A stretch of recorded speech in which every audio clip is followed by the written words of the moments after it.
자, 우리 매주 고린도후서 함께 살펴보고 있는데 지난주 우리 함께 살펴보았던 것처럼 상황은 좀 어렵습니다. 또 계획한 대로 뜻한 대로 잘 되지 않습니다. 그래서 답답해요. 그래서 실망하고 성도들도 의욕이 꺾일 때가 있지만 우리 예수 믿는 성도들은 낙심하지 않습니다. 포기하지 않습니다.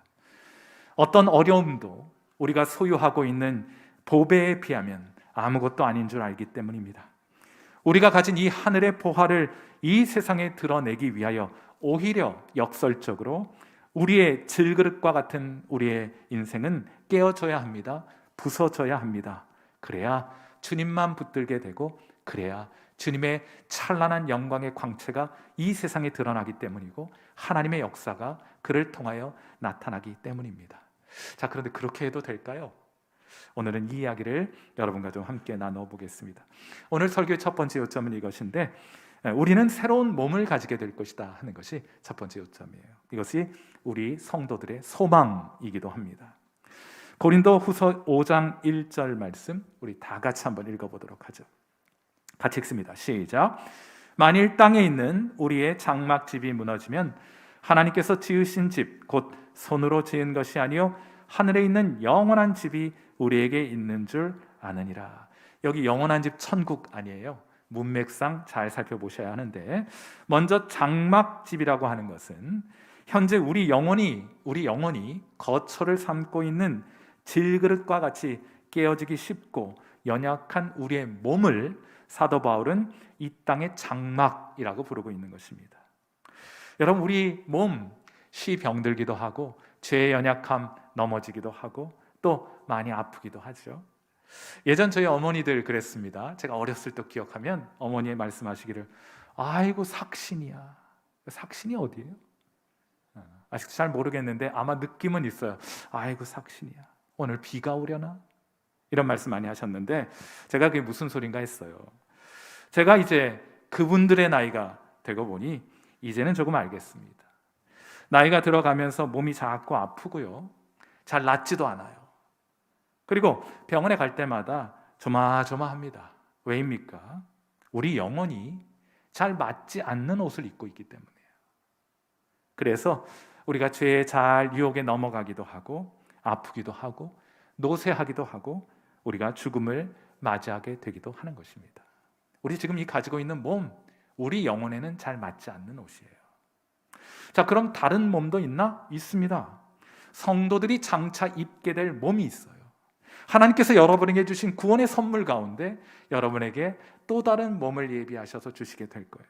그걸 사도 바울이 영원한 집이다. 우리 영혼이 거하게 될 영원한 처소로서의 몸을 영원한 집이라고 부르고 있는 것입니다. 여러분, 마지막 원수가 멸망을 당한 이후에 죄와 사망이 영원한 불지옥에 떨어지고 난 이후에 그리스도의 은혜로 완전해진 우리 영혼이 더 이상 죄와 접촉할 일이 없는 우리의 영혼이 거하게 될 병들지 않는, 죽지 않는, 더 이상의 고통이 없는, 닳지 않고 쇠약해지지 않는 영광스러운 몸이 우리를 기다리고 있는 거예요. 성도들은 이 몸을 소망하며 이 땅을 살아갑니다. 진짜 그런 몸이 있을 것인가? 물론입니다. 신명기 29장 5절에 이런 이 말씀이 있어요. 참 흥미로운 말씀인데 주께서 40년 동안 너희를 광야에서 인도하게 하셨거니와 너의 몸의 옷이 낡아지지 아니하였고 너의 발의 신이 헤어지지 아니하였으며 죽음의 땅 광야의 길 40년 걸었던 이스라엘 백성 중 단 한 사람도 옷이 닳지 않았습니다. 그 어느 누구의 신발도 헤어지지 않았습니다. 발도 부르트지 않았어요. 낡지 않는 옷과 헤어지지 않는 신과 부르트지 않는 발이 있습니다. 이것이 장차 올 일에 대한 그림자였던 거예요. 여러분, 그렇다면 실체는 무엇인가? 마태복음 17장 1절과 2절, 하나님께서 여러분에게 주실 몸에 가장 구체적으로 이 몸을 보여주신 사건이 있었는데 한번 같이 읽어봐요. 마태복음 17장 1절과 2절 같이 읽습니다. 시작. 엿새 후에 예수께서 베드로와 야고보와 그 형제 요한을 데리시고 따로 높은 산에 올라가셨더니 그들 앞에서 변형되사 그 얼굴이 해같이 빛나며 옷이 빛과 같이 희어졌더라. 예수님께서 변화산상에 올라가셔서 영광스러운 모습으로 몸으로 변화되는 사건을 기록해 놓았습니다. 우리도 똑같을 것이에요. 죄와 질병과 노화와 각종 상처에 취약한 우리의 연약한 몸이 변형되어 해와 같이 빛나는 영광스러운 몸을 가지게 될 것입니다. 이것이 하나님께서 우리에게 약속하신 구원의 선물인 것이에요. 여러분 기대가 되지 않습니까? 1997년 제가 대학교를 졸업할 즈음 저는 중국으로 단기 선교행을 다녀왔습니다. 지금은 중국 교회가 도시를 중심으로 해서 큰 부흥을 경험하고 있는데 당시만 해도 농촌 지역을 중심으로 어마어마한 부흥의 역사가 나타나고 있었어요. 복음이 증거되었고 많은 기적과 치유가 나타났습니다. 심지어 집에서 키우던 닭이 죽어도 그걸 들고 교회로 가지고 와서 살려달라 기도 요청했습니다. 그리고 기도했는데 그 죽은 닭도 살아나는 역사가 나타났다는 거예요. 당시 우리 선교팀은 낡은 농가 하나를 빌려서 집회를 했습니다. 작은 공간에, 우리 소예배실 한 2개 정도 되는 공간에 80여 명의 중국인들이 전국 각지에서 모여들었고 함께 모여 칼잠을 자면서, 이게 똑바로 누울 수가 없어서 잠을 잘 수 없어서 옆으로 누워 칼잠을 자야만 했습니다. 그렇게 여러 날 뜨겁게 찬양하고 하나님 말씀 배웠습니다. 그리고 집회의 마지막 날 우리 선교팀은 개별적으로 사람들을 만나 복음을 전하기로 했습니다. 저는 중풍병을 앓고 있는 중년의 남자분을 만나 복음을 전하기로 했어요. 그리고 그를 따로 모시고 가서 단둘이 앉아서 복음을 전했습니다. 그리고 영접 초청을 하기 전에 계시록 21장 3절과 4절 말씀을 함께 나누었어요. 이런 말씀입니다. 내가 들으니 보좌에서 큰 음성이 나서 이르되 보라, 하나님의 장막이 사람들과 함께 있음에 하나님이 그들과 함께 계시리니 그들은 하나님의 백성이 되고 하나님은 친히 그들과 함께 계셔서 모든 눈물을 그 눈에서 닦아 주시니 다시는 사망이 없고 애통하는 것이나 곡하는 것이나 아픈 것이 다시 있지 아니하리니 처음 것들이 다 지나갔음이러라. 그리고 제가 그 형제에게, 그 분에게 말했습니다. 그 형제에게 말했어요. 기적은 지금도 일어납니다. 예수님이 원하시면 지금 우리가 함께 기도하는 동안 치유의 기적이 나타날 수도 있습니다. 하지만 그렇지 않아도 성도는 괜찮습니다. 우리가 주님을 뵙게 될 때 주님은 우리에게 더 이상 사망이 없고 애통하는 것이나 곡하는 것이나 아픈 것이 다시 있지 않는 그런 건강한 몸을, 완전한 몸을, 영광스러운 몸을 우리에게 주실 거예요. 형제님은 이 은혜를 주시는 예수님을 마음을 열어 영접하시겠습니까? 그러자 그분이 눈물을 글썽이며 얼마나 아프고 고생스럽고 고된 인생을 살아오셨겠어요? 눈물을 글썽이며 힘없는 두 손으로 제 손을 꼭 잡으며 말씀하셨습니다. 제가 예수님을 영접하겠습니다. 사랑하는 성도 여러분, 하나님께서 원하시면 이제라도 죽은 나사로를 다시 살려내신 것과 같은 기적과 치유의 역사를 베풀어 주실 것입니다. 저는 하나님께서 지금도 그런 역사를 이루어 가신다고 믿습니다. 그러므로 성도 여러분, 비록 연약한 질그릇과 같은 깨어지기 쉬운 몸 가지고 고생스럽게 고달프게 인생 살아간다 할지라도 낙심하지 말고 하나님께 기도하십시오. 간청하십시오. 그러나 저는 우리 교인들이 거기서 한 걸음 더 나아갈 수 있게 되기를 바랍니다. 나사로는 비록 살기는 했지만 그는 결국 다시 죽어 흙으로 돌아가야만 했습니다. 그건 이 땅에 속한 장막이기 때문이에요. 이 땅에는 완전한 건강, 완전한 행복 같은 것은 없습니다. 착각하지 말아요.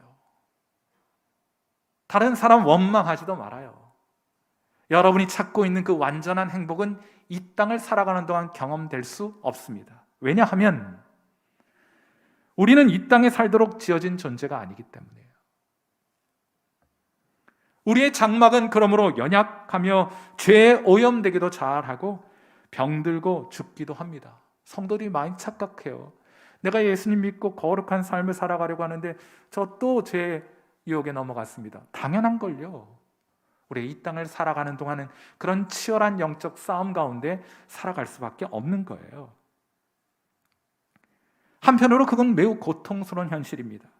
그러나 이런 연약함들 덕분으로 우리는 우리 영혼에 맞는 몸, 하나님께서 약속하신 쇠하지 않고 병들지 않는, 죄에 오염되지 않는 몸을 우리로 하여금 바라보게 해주는 거예요. 기대하게 해주는 겁니다.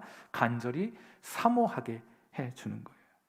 그러니 몸 아프다고 일기예보만 하지 마시고, 비가 오려나 이것만 하지 마시고, 여러분이 몸이 아플 때 이건 내가 영원히 가지고 있을 내 집 아니고 하나님 마련해 주신 새로운 몸 있으니 나 그거 사모하며 살아가리라.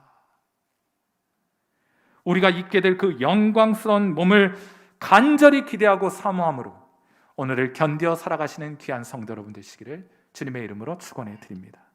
이 첫 번째 요점이에요. 우리의 소망이 있습니다. 새로운 몸을 하나님께서 우리에게 주실 거예요. 두 번째로 우리가 그러면 이렇게 이 땅에 연약한 질그릇과 같은 이 연약한 몸을 가지고 우리 어떻게 살아가야 하는가, 우리의 삶의 동기와 관련된 이야기를 좀 나눠볼 텐데, 우리는 비록 이렇게 연약하긴 해도 이 몸 가지고 하나님을 기쁘시게 하며 살아가게 되는 거예요. 고린도후서 5장 15절 우리 같이 한번, 여러분의 삶의 동기이기도 하니 같이 한번 읽겠습니다. 시작. 그가 모든 사람을 대신하여 죽으심은 살아있는 자들로 하여금 다시는 그들 자신을 위하여 살지 않고 오직 그들을 대신하여 죽었다가 다시 살아나신 이를 위하여 살게 하려 함이라. 우리가 복음 듣고 진실하게 예수님을 믿으면 성령께서 우리 가운데 찾아오세요. 그분이 우리 안에 새로운 마음을 창조하십니다. 내적인 변화, 내적인 끌림이라고 제가 표현했던 일들이 나타나게 돼요. 자꾸 하나님께 끌려요. 하늘의 것에 소망을 두게 됩니다. 이 땅의 것, 부질없는 것에 우리의 욕심 거기에 메어두지 않아요. 여러분, 이렇게 성령에 의해서 새로운 마음을 가지게 된 상태를 사도 바울은 새로운 피조물이라고 부르는 것입니다. 고린도후서 5장 17절 너무 유명한 말씀인데 뭐라 말해요? 그런즉 누구든지 그리스도 안에 있으면 뭐라 불러요? 새로운 피조물이라. 보라, 이전 것은 지나갔으니 보라, 새 것이 되었도다. 여러분, 자, 이제 우리의 속사람 새롭게 되었어요. 새로운 피조물이 되어서 하나님께 자꾸 끌려요. 성도들에게 자꾸 끌려요. 이 세상 것들에 이제 더 이상 반응하지 않습니다. 이게 새로운 피조물인데 문제가 하나 있어요. 우리의 속사람은 새롭게 되었는데 우리의 새로운 영혼에 걸맞는 새로운 몸이 주문은 됐는데 아직 도착은 안 한 거예요. 여기에 영적인 긴장 관계가 있습니다.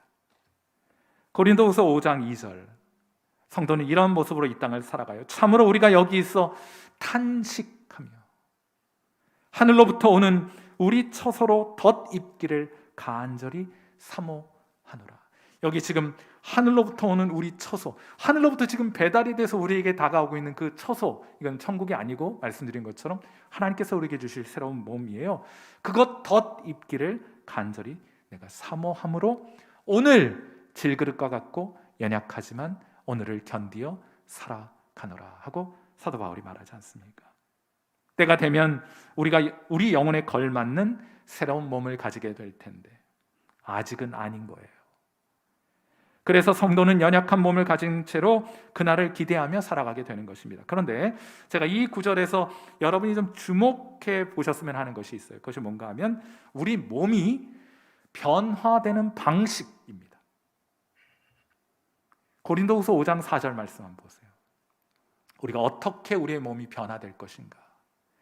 참으로 이 장막에 있는 우리가 짐진 것 같이 탄식하는 것은 벗고자 함이 아니요 오히려 덧입고자 함이니 죽을 것이 생명의 삼킨 바 되게 하려 함이라. 우리 몸이 어떻게 변화된다고 해요? 사도 바울 어휘 선택을 매우 신중하게 하고 있는 것입니다. 하나님 그에게 계시를 주셨어요. 하늘의 진리를, 하늘에 속한 것을 보여주셨는데 이것을 사람의 언어로 표현할 때 그는 매우 신중하게 자신이 본 것을 그대로 전달하기 위해 매우 신중하게 어휘를 선택합니다. 우리는 현재 우리가 가지고 있는 몸을 벗고 새로운 몸을 취하게 되는 것이 아니라 우리의 연약한 몸이 새로운 몸에 의해 삼켜지는 방식으로 변화될 것이란 말이에요. 마치 6돌 항아리에 든 물이 포도주로 변화되는 것과 마찬가지로. 왜 예수님은 그냥 포도주를 하늘에서 비처럼 내리셔도 되잖아요. 그렇게 하지 않으시고 돌 6돌 항아리에 물 가득 채워오게 하신 후 그 물을 변하여 포도주로 만드셨습니다. 우리 연약한 이 질그릇과 같은 우리 몸 내다 버리고 새로운 몸 주셔도 되는데 그런 방식으로 아니라 이 몸을 재료로 새로운 옷을 덧입게 하는 방식으로 우리의 몸을 새롭게 주시게 될 것이다. 이런 말씀을 드리는 이유가 있어요. 특별히 신앙 좋다고 스스로 생각하시거나 자타가 공인하시는 분들 가운데 늘 심각한 표정으로 다니면서 몸은 아무래도 괜찮으니 신앙만 뜨거우면 된다고 자기 몸을 학대할 지경에 이르기까지 헌신해야 한다고 말하는 분들이 있습니다. 제가 그 마음은 잘 알겠어요. 그러나 그건 성경적인 생각이 아닙니다. 우리가 가진 몸도 귀하고 소중한 것입니다. 하나님 주신 거예요. 그러니 소중하게 여기셔야 합니다. 잘 관리하고 가꾸셔야 돼요. 노력한다고 다 되지는 않겠으나 최대한 노력하시며 살아가야 하는 것입니다. 왜냐하면 하나님은 이 몸을 재료로 하여 부활의 영광스러운 몸으로 변화시켜 주실 것이기 때문이에요. 암연구소 소장 이병옥 박사라는 분이 계세요. 이번에 책도 많이 쓰셨는데 이 암 전문가입니다. 한번 기회가 되시면 암을 예방하거나 암 걸리신 분들이나 한번 보시고 영적인 통찰력을 좀 얻을 수 있으면 좀 좋겠다 싶은데 이분이 천국 건강법을 가시는 곳마다 강연을 하세요. 데살로니가전서 5장 16절부터 18절의 힌트를 얻어서 어떻게 해야 자기 자신 성도의 건강을 유지해 갈 수 있느냐 이것과 관련하여 항상 기뻐하라, 쉬지 말고 기도하라, 범사에 감사하라 해서 이게 이제 앞글자 영어로 하면은 기쁨은 joy, 그 다음에 기도는 prayer, 감사는 thanksgiving 아니에요. 그 앞글자만 따서 JPT 건강법이라고 말씀하며 강연하고 다니세요. 성도의 건강 비결 무엇입니까? 항상 기뻐하는 거예요. 쉬지 말고 기도하는 거예요. 범사에 감사하는 거예요. 최고의 건강법이라는 겁니다. 그런데 세 가지도 좀 많다 하고 어려워하실 분들을 위해서 이분이 한마디로 천국 건강법을 이렇게 소개하더라고요. 바보처럼 살면 됩니다. 그냥 시도 때도 없이 웃으면 돼요. 옆에 계신 바보 한번 쳐다보세요. 한번 쳐다보시라니까. 옆에 계신 바보를 쳐다보면 괜히 웃음이 나오죠? 그 여러분도 바보 같으신 거예요. 바보들은 암에 걸리지 않는다는 말입니다. 그렇게 살면 된다는 거예요. 사랑하는 성도 여러분, 항상 기뻐하십시오. 쉬지 말고 기도하십시오. 왜 인생 살면서 근심과 염려거리 없겠어요? 그 근심하고 염려하라고 주신 것 아니라 기도 제목으로 여러분이 주신 거니까 기도의 제목에 여러분이 염려와 근심 담아서 하나님께 올려드리세요. 왜 그걸 여러분 그 뜨거운 불씨를 숯불과 같은 것을 여러분 그 붙들고 있어요? 기도에 담아 하나님께 올려드리시게 되길 바라고 그 외 나머지 모든 것은 하나님께 다 맡겨드리시면 되는 겁니다. 잘 안 돼요. 그럼 부지런히 훈련하셔야 합니다. 건강, 근육 이거 아침에 바란다고 생깁니까? 그렇지 않죠. 단련하셔야 되는 것처럼 부지런히 JPT 건강법 훈련하시는, 그래서 건강한 몸 잘 가꾸어 가시는 성도 여러분 되시기를 주님의 이름으로 축원해 드립니다. 꼭 그렇게 하셔야 돼요. 자, 그럼 우리가 이렇게 잘 가꾸어서 우리의 몸 잘 가꾸고 관리해서 무엇을 해야 하는가? 이 질문이 남았겠죠? 한마디로 사도 바울은 하나님을 기쁘시게 하는 삶을 살라 하고 말합니다. 자, 고린도후서 5장 9절 말씀이에요. 같이 한번 읽어보겠습니다. 시작. 그런즉 우리는 몸으로 있든지 떠나든지 주를 기쁘시게 하는 자가 되기를 힘쓰노라 하고 말해요. 우리가 나중에 부활의 몸을 가지고 해야 할 일이 있습니다. 천국 가면 우리가 그냥 하얀 옷 입고 날개 달고 공중을 헐헐 날아다니면서 할렐루야 할렐루야 이러고만 다닐 줄 아세요? 그렇지 않아요. 천국 가면 여러분 부지런히 일하셔야 합니다. 에덴 동산에서 아담과 하와는 땀 흘려 일했던 것처럼 예수 믿고 변화되어 하나님의 일꾼으로 부르심 받은 저와 여러분, 이 땅에서 열심히 땀 흘려 주님을 섬기는 것처럼 천국에서도 주님 땀 흘려 일하게 되는 일들이 있게 될 거예요. 나중에 부활의 몸을 가지고 주님 섬기고 일하게 될 일, 그 일 지금 이 땅에서도 연약한 몸 가지고 해야 한다는 겁니다. 그때 일이나 지금 일이나 똑같은 거예요. 그러니까 우리의 몸 내버리고 새로운 몸 입는 것이 아니라 우리의 몸 위에 새로운 몸을 덧입혀 주시겠다고 말씀하시는 거예요. 그러니 지금부터 연약한 질그릇과 같은 우리의 몸 가지고 살아가는 지금부터 그 일을 해야 한다는 것입니다. 그 일이 뭐예요? 지금부터 이 연약한 몸 가지고라도 하나님을 기쁘시게 하는 삶을 살아가라 하는 거예요. 잘 관리하셔요. 그리고 주님을 기쁘시게 하는 삶을 살아가시게 되기를 바랍니다. 두 가지가 하나님을 기쁘시게 해요. 오늘 본문에 있어서는. 첫째로, 그분을 경외하는 것이 하나님을 기쁘게 합니다. 그분을 만홀히 여기는 것을 하나님 좋아라 하지 않았어요. 고린도후서 5장 11절 같이 한번 보겠습니다. 우리는 주의 두려우심을 알므로 사람들을 권면하거니와 우리가 하나님 앞에 알려졌으니 또 너희의 양심에도 알려지기를 바라노라 하는데, 여기 지금 우리는 주의 두려우심을 안다 이렇게 말해요. 여기서 말하는 두려움은 무서움, 공포 이런 게 아닙니다. 맹수 앞에 섰을 때 사람 두려워하죠. 하나님 앞에 섰을 때 그런 두려움 느끼라고 이런 표현 쓰는 것이 아니에요. 이것은 웅장한 자연 앞에 섰을 때, 혹은 여러분이 높은 곳에 올라가서 땅 아래를 쳐다보았을 때 형용할 수 없는, 말로 어떻게 좀 표현할 수 없는 그런 압도적인 두려움이 여러분에게 찾아오시죠. 그런 종류와 훨씬 더 가까운 감정입니다. 이건 상상할 수 없을 정도로 크고 위대하신 하나님 앞에 선 인간의 경외심이라는 표현으로 사용하는 표현이에요. 하나님을 의식하고 그분 앞에서 살아가는 것이 하나님을 기쁘시게 하는 겁니다. 라틴어로 그를 코람 데오라고 해요. 하나님 앞에서. 만일 지금 이 자리에 여러분이 그토록 간절히 바라는 하나님이 함께 하신다면 여러분의 자세는 어떻게, 여러분의 마음의 태도는 어떻게 변화될 것입니까? 그렇게 하며 살아가라는 거예요. 제가 하나님을 경외함이라는 표현을 생각하면 너무 거창한 것 떠오르지 않고, 저는 아주 한 소박한 한 시골 선생님의 일화가 늘 떠올라요. 아, 경외는 이런 것이구나. 구츠케라는 시골 선생님이 처음으로 교회를 방문하게 됩니다.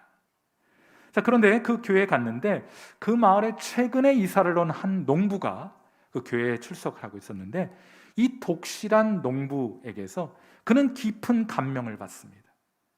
이 농부는 소 2마리를 팔아서 나온 수입을 모두 선교 헌금으로 드리는 일을 해요. 그 작은 시골 교회에서.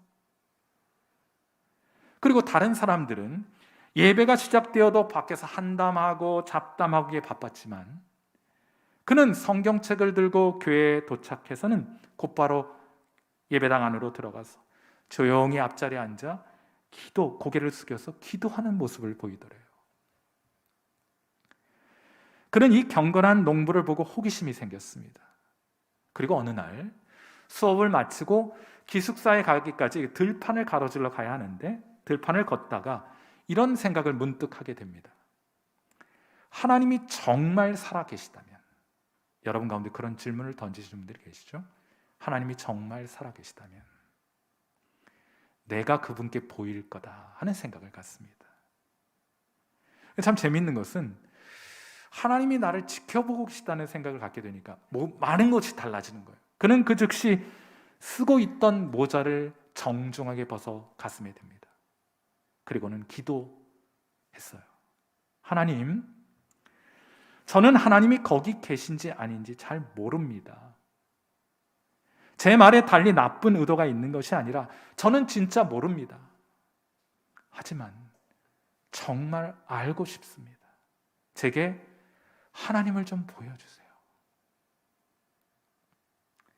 그는 이렇게 그 당시의 상황을 기억하면서 고백합니다. 바로 그 순간 뭔가 중요한 일이 내 안에 벌어진 것을 직감할 수 있었다. 그렇게 그가 신앙을 가져요. 나중에는 신학을 하고 신학교에서 구약을 전공하고 그분이 지금은 구약학 교수로 계신 구츠케 교수의 이야기입니다. 저는 경외라는 표현을 생각하면 들판에 선 이분의 모습이 떠올라요.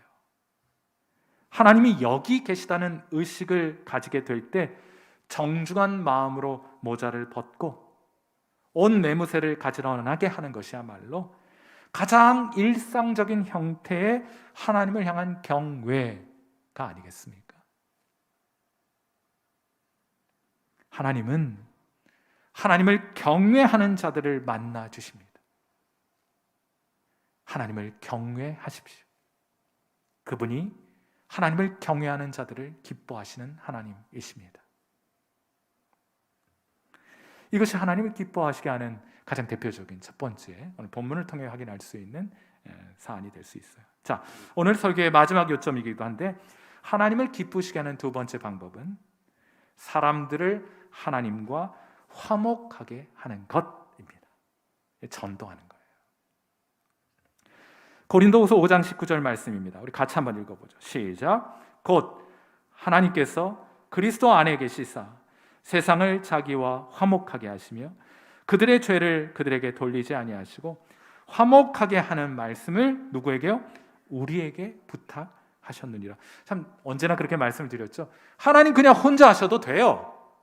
근데 하나님은 언제나 사람을 통해 이 일을 하기를 원하십니다. 왜요? 하나님의 그 기쁨에 우리가 참여하여 그 기쁨을 함께 누리게 하기 위하여, 이 일을 통해 하나님의 영광스러움을 맛보게 하기 위하여 궁극적으로 우리로 하여금 하나님이 어떤 분인지 더 깊이 알게 하시기 위하여 하나님은 언제나 사람을 불러 사용하십니다.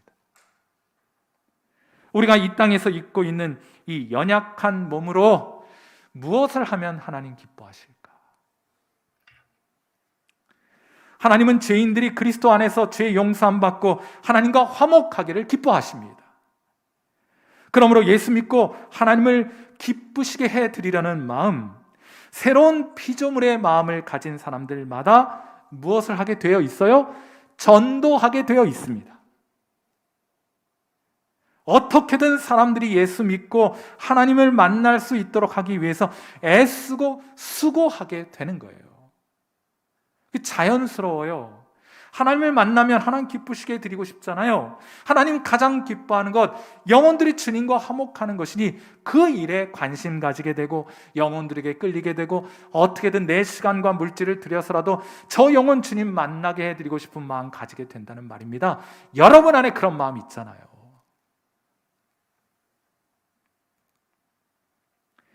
집 떠났던 탕자가 집으로 돌아왔을 때 아버지 크게 기뻐하셨습니다. 큰 잔치를 벌렸어요. 그런데 뒤늦게 오늘 댁에 돌아가셔서 성경 한번 보시면 이 큰아들이요 밭에서 일하다 돌아왔다 이런 표현이 있어요. 밭에서 일하다 돌아온 형이 이 사실을 알고 대노합니다. 그래서 아버지에게 말하기를 나한테는 이런 대접 안 해주면서 어찌 저놈한테는 이렇게 하시는 겁니까? 하고 아버지에게 따져 묻는 장면이 등장합니다. 무슨 말이에요? 이 큰 아들은 아버지가 진짜 기뻐하는 것이 무엇인지 알지 못했어요. 아버지가 밭을 잘 가꾸어서 재산을 증식하는 것 기뻐하시는 줄 알고 그 일하고 있었던 거예요. 아버지 그것도 기뻐하시겠으나 아버지가 가장 기뻐하는 것은 집 떠난 아들이 다시 집으로 돌아오는 것을 아버지 가장 기뻐하지 않겠어요? 그러니까 날마다 동구밭에 나가서 집 떠난 아들 돌아오기만을 손꼽아 기다리지 않았겠습니까? 큰아들 그 마음 헤아리지 못하고 밭에 나가, 제가 이런 표현 죄송합니다만, 일이나 하고 있었던 거예요. 그런데 이거 그냥 제 생각이에요. 이거는 뭐 성경 아니고 그냥 성경 본문을 이리도 한번 굴려보고 저리도 한번 굴려보고 이렇게 생각도 해보고 저렇게 생각해 보는 거 아니에요? 제가 이제 이런 생각을 해봤어요. 아니 그토록 아들이 돌아오기를 바랬다면은 아버지는 왜 먼 타국까지 가서 탕자 내 용서할 테니 우리 집 가자 하고 데려오지 않았을까? 이런 생각 가지게 되었어요. 물론 그렇게 할 마음도 있었겠죠. 그냥 제 생각이에요. 그런데 이런 생각이 들었어요. 그렇게 했다가 혹시라도 길이 엇갈리면 어떡하지? 아버지 찾아 나가는 동안 탕자가 집으로 돌아와서 길이 엇갈리면 어떡하지? 아들이 집으로 돌아왔을 때 아버지를 만나지 못한다면 어떡하지? 그래서 용서하는 아버지의 마음을 확인하지 못하면 어떡하지? 게다가 동생을 시기하는 형이 아버지의 마음을 왜곡해서 그에게 전한다면 어떡하지? 그건 아들을 다시 보지 못할 비극이 될 수도 있지 않을까 하고 생각하게 되었어요. 아마도 이러지도 저러지도 못했을 아버지는 아마도 큰 아들이 밭에 나가 일하는 것 대신 아버지를 대신하여 먼 나라까지 가서 동생 좀 찾아주었으면 하는 마음, 그런 바람이 있지 않았을까? 집 떠난 아들 둔 아버지는 재산 증식에 관심 없습니다. 여러분이 이 세상에 어떤 이름과 어떤 업적과 영광을 남기는 것에 대해서 집 떠난 아들 둔 아버지는 별로 크게 관심이 없어요. 사랑하는 성도 여러분, 하나님을 떠난 사람, 하나님 없이 사는 사람들은 불안합니다. 채워지지 않는 공허함으로 외롭습니다. 신음하며 삶이 공허하고 무의미합니다. 예수 만나기 전에 우리가 그런 마음 가진 사람들 아니에요. 그래서 삶이 고달프고 고생스럽습니다. 하나님은 우리에게 그러므로 부탁하시는 거예요. 그들에게 가라고 말해요. 그리고 그들에게 말하라고 말합니다. 말씀하십니다. 뭐라 말해야 돼요? 우리 마지막으로 고린도후서 5장 20절 말씀 읽고 함께 기도해요. 뭐라 그들에게 나아가서 말해야 하는가? 같이 읽습니다. 시작. 그러므로 우리가 그리스도를 대신하여 사신이 되어 하나님이 우리를 통하여 너희를 권면하시는 것 같이 그리스도를 대신하여 간청하노니 너희는 하나님과 화목하라. 사랑하는 성도 여러분, 제가 이 권면을 받아 여러분에게 당부하고 간청드립니다. 하나님과 화목하십시오. 성도 여러분, 하나님과 화목하십시오. 그리고 나아가 사람들에게 말씀하십시오. 하나님과 화목하십시오. 함께 기도하겠습니다.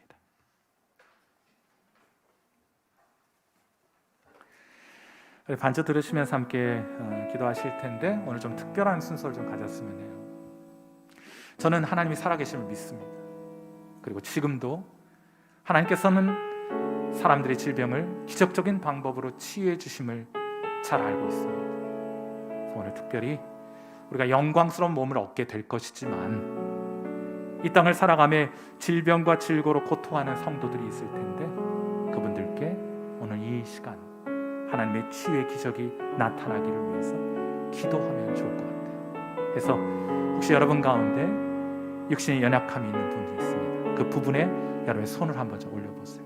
마음에 상처가 있으신 분들 가슴에 손을 얹고, 여러분 고통당하고 아픔을 경험하고 있는 분의 손을 얹고, 이 시간 그 구츠케라는 교수가 하나님을 향해 정중한 마음을 가지고 그렇게 모자를 벗었던 것처럼 하나님이 지금 이 자리에 계시면 하나님 이제라도 제가 가지고 있는, 제게 깃들어 있는 이 질병이 내게서 떠나가고 고침받게 될 줄 믿습니다. 그렇게 여러분 정중하게 하나님 앞에 간청해 보시면 어떻겠어요? 하나님께서 그 치유의 역사를 오늘 이 자리, 이 예배의 자리, 이 기도의 자리에 나타내 주시기를 바랍니다. 우리 시간 여러분 손 얹고 한번 기도하셨으면 좋겠어요. 그렇게 정중하게 하나님 앞에 간청하십시오. 제가 여러분을 위해 기도하겠습니다. 하나님, 우리 하나님의 살아계심을 믿습니다. 하나님, 죽은 나사로도 살려내신 분이시고 없는 것을 있는 것처럼 부르시는 하나님, 있던 것도 사라지게 하시는 분이 하나님 아니십니까? 우리 사랑하는 성도들 가운데 육신의 질고로 고통당하고 있는 성도들이 있습니다. 특별히 암으로 투병하며 불안하게 오늘 하루하루를 견디어 살아가는 성도들이 있는데 간절히 바라고 원하옵기는, 주님 원하시면 이제라도 하나님 저들의 질병으로부터 자유함과 해방을 선포하고 선언하실 수 있으니, 그 질병으로부터 노임받을 수 있겠으니 오늘 이 시간 저의 거룩한 성령으로, 그 치유의 영으로 저들에게 기름 부어주사 저들을 치유하여 주시옵소서, 회복시켜 주시옵소서. 저들 안에 기쁨을 회복시켜 주시고 저들 안에 감사를 회복시켜 주시고 저들 그러므로 주님 앞에 더 가까이 나아갈 수 있도록 하나님이 거하시는 그 거룩한 지성소 안으로 담대히 예수 그리스도의 보혈을 의지하여 나아갈 수 있도록 하나님 그 능력을 간구하는 성도들에게 오늘 이 시간 허락하여 주시옵소서. 우리 두 번째로 기도하겠습니다. 우리가 우리의 몸으로 하나님을 기쁘시게 하는 삶을 살아가도록, 어떻게 하는 것이 하나님을 기쁘시게 하는 거예요? 하나님 경외하며 살아가는 거예요. 언제나 코람되어 하나님 앞에서 살아가는 사람으로서의 의식을 가지고 하루하루를 살아가는 성도 될 수 있도록, 그리고 마지막으로 우리가 사람들에게 하나님과의 화목을 간청하는, 전도하는 성도, 하나님의 마음을 기쁘시게 하는 교회가 될 수 있도록 이 시간 통성으로 하나님 앞에 기도하는 시간 갖도록 합니다. 기도하겠습니다.